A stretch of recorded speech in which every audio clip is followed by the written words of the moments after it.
And we are joined now by Professor Paul Murphy, a professor at Carroll University. He also serves as the director of the Institute of Catholic Studies. Just talked to you yesterday. Didn't think I'd see you quite so quickly. We didn't think that. Okay, so you saw him come out. It was a shock to most people that he was American. What struck you most when you first saw him? Well, first, the surprise, of course, that they elected an American. But what I was very much struck by was when he came out, he was quiet in a sense, but he was very, I thought, at ease in Italian and in Spanish. It was very clearly referring to the people that he'd worked with in Chiclayo in Peru. Also, I think there was a moment where you could see that he was somewhat emotional. It seemed as if he was choked up.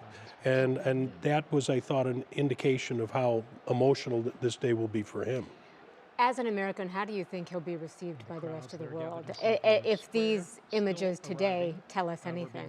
Well, I think he will be received well. He is, in a way, a citizen of the world at this point. He's lived more of his life outside of the U.S.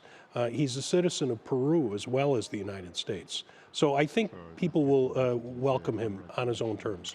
69 years old, so one of the younger who is being who is up, obviously, to be elected here. How might his age influence not just his focus, but what he'll do as Pope, what he'll focus on? Well, he's certainly someone who's young enough that he's a person who's grown up in the church of the 1980s and 90s and the 2000s. He's not, in a sense, tied up, I think, with arguments that go back to the 1950s or 60s. But certainly, I think, as a young person who is very much, I think, not a young person at 69, but for the College of Cardinals, Pope, that's right? true, yes. But I think he's somebody who has embraced the fundamental path of Francis and will continue that. Leo. What is the significance of that name?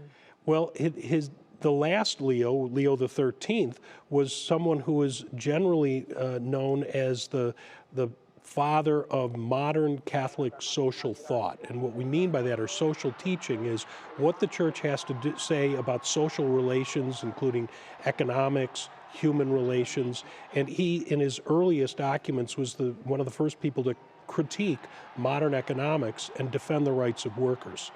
He was also someone who was friendly to intellectual engagement with the modern world. He was the first person to open the Vatican archives to investigation by lay historians who had no connection to the church. Interesting. So it's interesting how the name might dictate a little bit of, or help us foresee what he's going to be about. Always appreciate your Thank you very much. Thank you for being here for 2 days in a row. Happy to be here. We appreciate you, Professor Thank you. Murphy. Thank you.